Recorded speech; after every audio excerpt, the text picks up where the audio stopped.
To rename the columns in the data frame, we can use the rename function.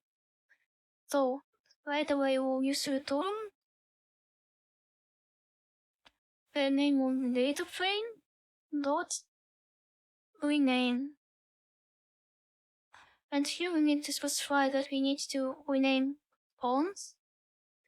Columns equals curly brackets, and here we need to specify the pairs that you want to rename.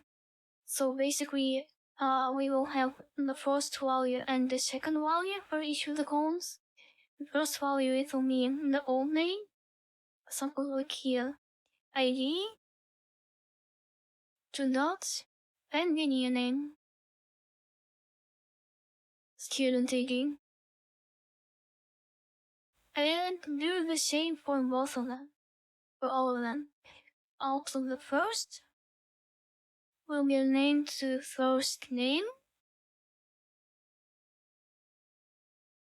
and the last will be renamed to the last name. Oops. And the final one, stage, will be renamed to the age in years. Be careful with the spaces in the name of the column here.